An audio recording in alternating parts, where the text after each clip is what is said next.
Hello, everyone. LJ Young back again for another edition of That Ain't My Daddy.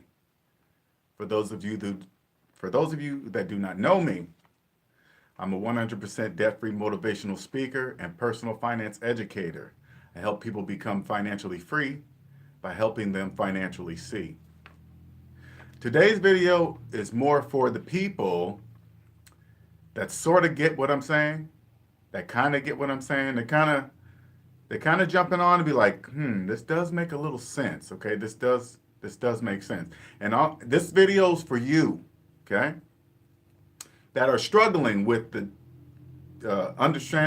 taking in what I'm saying versus what you've been taught through probably your whole financial life, right? It's a struggle. But the only thing I'm saying is this: if my math adds up, keep listening to what I'm saying. That's all you gotta. This is not a myth that I'm telling you. This is not just my theory and I'm just making it up to make some money. No, it's just math. It's just fifth grade math. That's the worst part about it. It's just fifth grade math. This is for you. Pull out your own calculator on your phone if you think I'm lying. Add it up. Whatever, right? It's always gonna come out. If it's less than yours, keep following me. Keep listening to me. I'm on the other side, so I speak differently about money. Money spoken in two languages: debt and debt free. If you've always been in debt, if you've been in debt all your life, you only speak debt. I promise you. You have no idea the language of debt free even exists. Don't even know. All right? For those of you that are following me and really kind of slowly grabbing on, okay, I'm going to point out some things that don't make sense. The things that don't make financial sense, it usually means that it makes sense to the banks. It means that they're going to make money from it when something doesn't make financial sense, all right? And I'm gonna point these things out so you can understand why they do not make sense. Because the reason is it's a money maker. This is how money is made. All right, it's not hidden. So when I talk about the banks, I'm not talking about them badly. Okay, they're doing what they do. Their business is to make money, and they're good at it. So why am I going to be mad at them, right? So I'm not bad mouthing banks because you can join them. I can join them anytime. They're making billions. They're saying it's plenty. That making that much money alone should tell you that there's plenty of money out there. You just got to figure out how to go with it. The first thing you need to know is understand the language. So I'm gonna give you a couple of hints that these things that are said within the debt matrix is the place where all the people that believe in credit and debt and think they're gonna go all the way to riches while they're swimming in debt. Okay, that's where everybody lives in the debt matrix. You can cross over. It's a choice. I'm not talking bad about nobody because it's all a choice. All right. Here's one of them. Three credit scores, three different credit bureaus with three different scores, and there's only one of you. That doesn't make any sense. Like when people go, hey man, what's your credit score? And then they'll tell you a credit score. Why did they only tell you one when they know they have three? Why is that? Does that make sense to you? Doesn't make sense to me. I bet you it makes sense to the bank. Well, I know it makes sense to the bank, okay? It makes 100% sense. I get it. But nobody ever questions it. Doesn't even make any sense. Nobody ever questions it. They just keep riding along. Whatever. All right.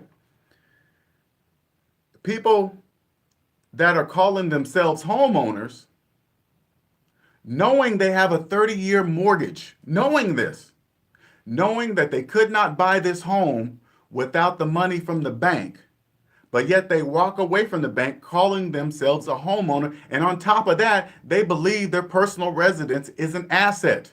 How in the world, how in the fuck did the bank pull off that magic trick? I don't know. That's mastery the puppet master at its best. How do they make people believe that? I don't know. I was wrapped up in it too. Not even talking bad about you. I'm just on the other side. And I'm helping those people that are ready to cross over to here where there's plenty of everything. You're going to have to understand this, okay? I'm not making it up. Just add up the math to tell you. If you still don't believe me, you got to ask yourself, how come I don't believe my own math? I know it sounds funny, doesn't it? Doesn't that sound just stupid? Try it.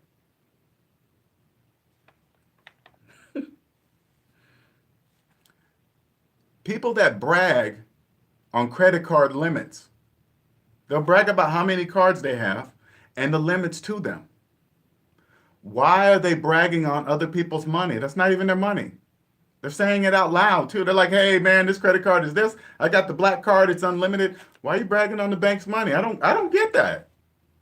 When I was trapped in the debt matrix, I told it it's the thing to say, to do, but only to it only impresses other people in debt. That's the only people that it impresses. Other people in debt. People not in the debt matrix, that means absolutely nothing to us. Nothing. Why? Because it's not their money. It's obvious. That's why they have the card. It's not their money. When you cross over, you will clearly see this. And it's only fifth grade math. I want to keep repeating that, fifth grade math. It's only fifth grade math. In the credit matrix, right? I've seen commercials that tell the people, hey, if you look at your credit too much, it'll hurt your credit. You only get one free credit report a year, but the businesses around you can sell it to you, and then you can have access to your own information anytime you want to your own information. Here's another one. You go to fill out a credit app, say like a car lot, right? You fill out a credit app, you got to put on your sensitive information on this credit app, your social security number, social security number and everything, private information. Give it to them. They run your credit so they can see whatever they need to see for you to get trapped in more debt, right? And then if you go, hey, can I see that? They turn to you and say, no, we can't let you see that. You got to stop and think. He wouldn't have that information if you didn't give him your personal information, but he can't show you the information he couldn't have got until you gave him your personal information. Does that make any sense to you? Doesn't make sense to me. There's a reason for that. Money. That's why he couldn't show you. It's money. Make them pay to see it. Isn't that obvious? Isn't that obvious? It wasn't obvious to me when I was in the middle of it. I didn't even question it. Oh no, we can't show you. What? That doesn't make sense, right? When you're not in the debt matrix, you're not involved in any of that nonsense. It's complete and utter nonsense unless you get on the business side of it. It makes total sense. You're going to be rich. You're going to be rich. If you understand what I'm telling you, you're going to be rich. On the business side of credit, that makes 100% sense. Makes total sense. On the consumer side, 0 cents. Business side, yes. When you're debt free, you live on the edge of the coin. There's 3 sides to the coin: heads, tails, and the edge. We live here. We can use both. I can speak both languages now. You don't do nonsense like that.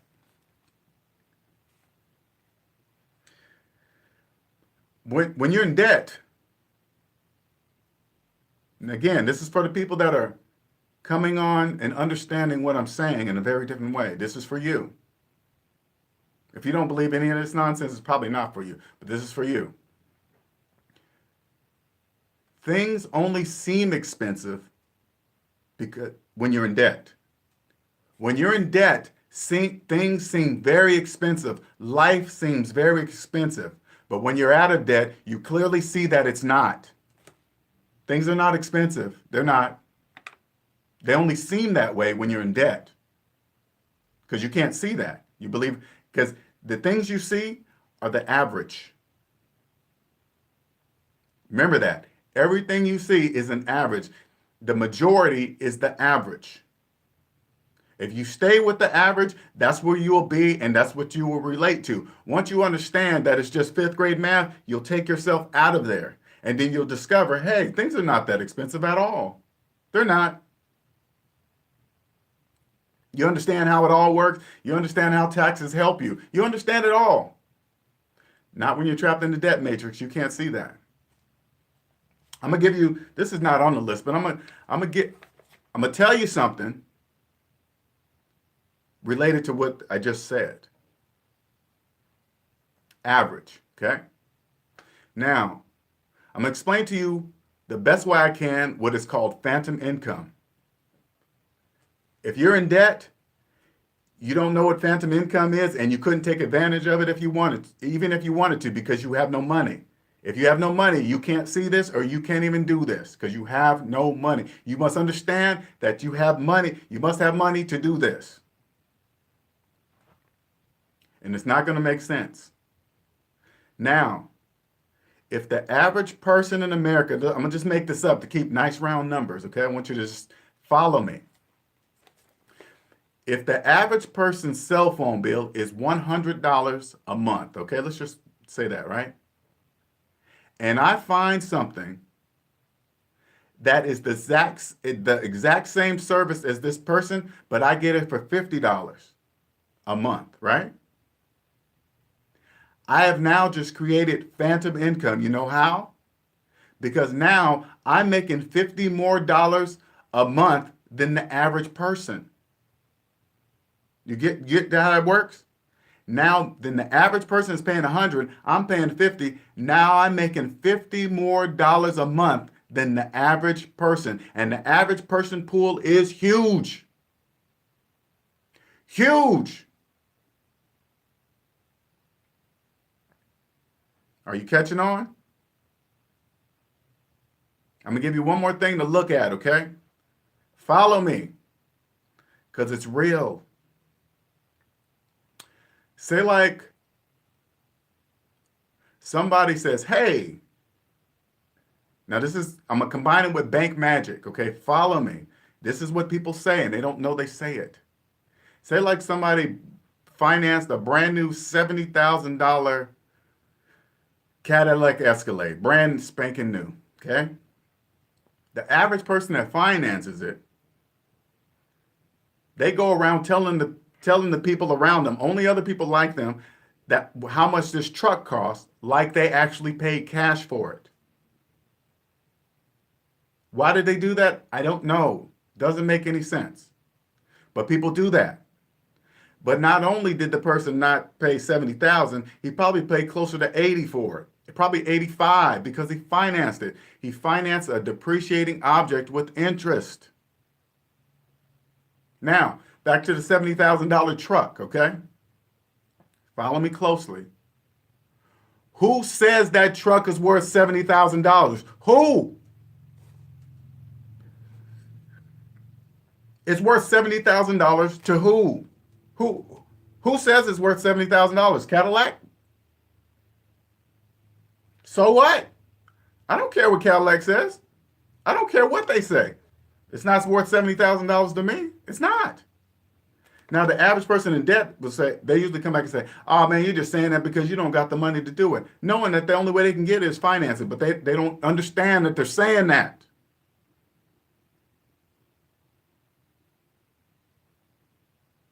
These are obvious things that you cannot, when you're wrapped up in that world, if you're struggling with it, listen for these things. Just listen for them. Just listen. Don't say anything. You only can listen because they're going to think you're crazy. Why are you talking like that? And it's just fifth grade math, people. Fifth grade.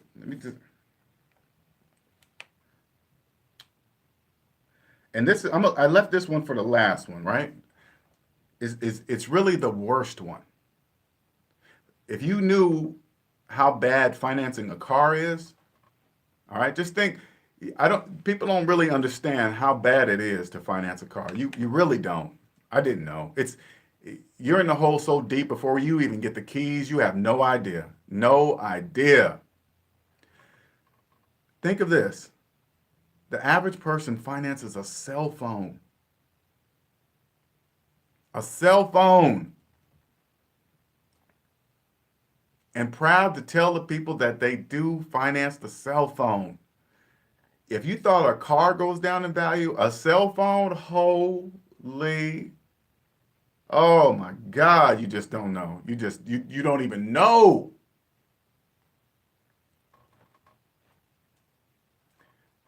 But if you think about it, no one ever stops to say, how come I've been working all of my life. I can't buy a $500, $600, $700, $1,000 cell phone, but yet everybody has them in their hand. Does that make any sense to you? It doesn't make financial sense. Get on the business side of credit. It makes 100% sense. Jump on the consumer side? Absolutely not. You'll never be rich. You come on this side, I'm going to stay rich. That's how it works. This side, it makes 100% sense, and I'm going to stay rich. And when I am rich personally, when I'm rich, I'm not, I'm going to understand that rich people they're not snobs or they don't look down on you, and it's none of that. Everybody can do it. You just have to understand the language of money. You have to understand it. And these things I'm pointing out, these are obvious things. Obvious. But when you're in debt, they're not so obvious.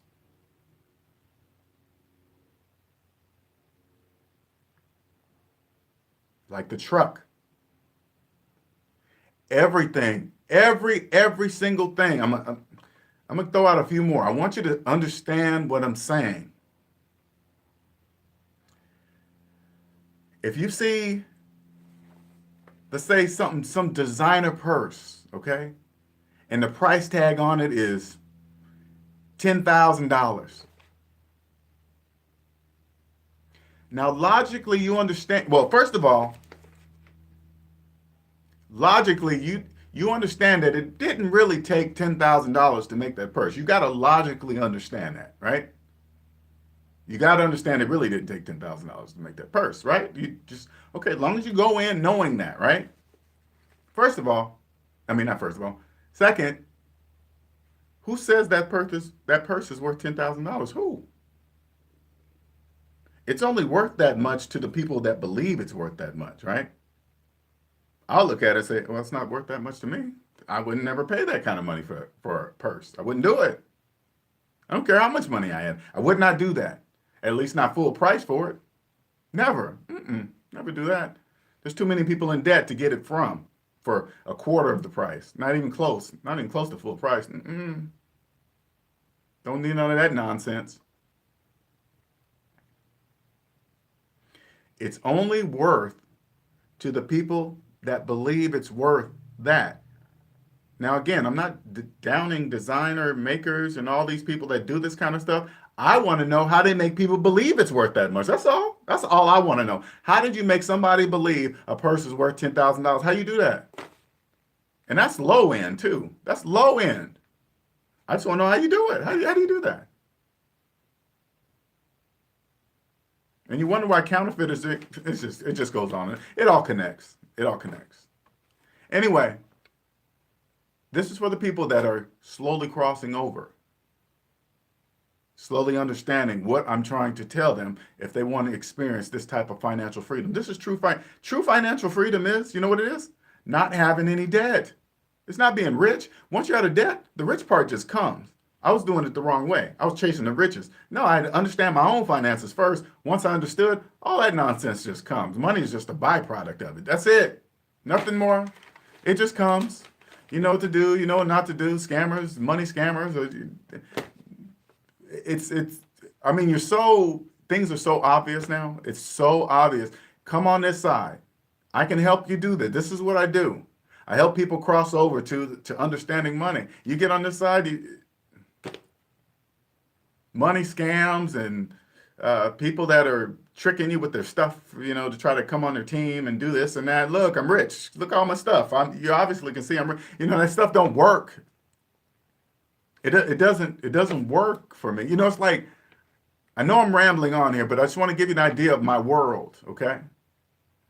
Like, I've been to a few MLM rallies and stuff like that. Let me tell you how I view them, okay? It's the same.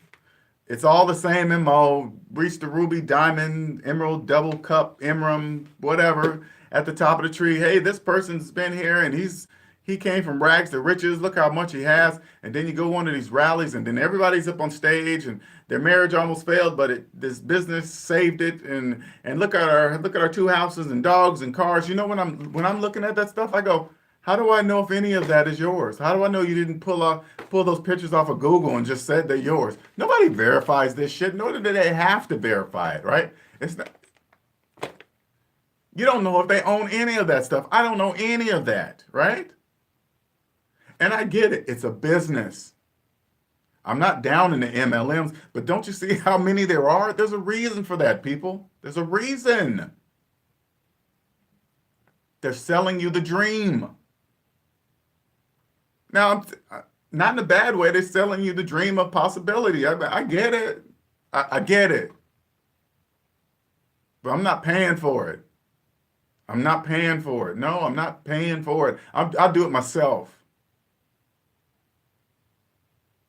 And I'm going to do it by helping them understand this the right way. So if they want to join stuff like that, trust me, you will go in, you will go into an MLM with a whole different mindset. I'm not saying it's bad. You can make money, but you got to understand money first before you jump into something like that, man. You have to. And all you got to do is to know where you're at. This is all you got to do. Savings minus debt equals the money you have in real life. That's it. Add up all your debt. Add up all your savings. And then go savings minus debt equals how much money you have in real life. That's it. Once you see that number and believe it and take care of it, everything else is uphill. You'll be rich. That's it. That's all it takes. The hardest part is you got to believe it. That's it.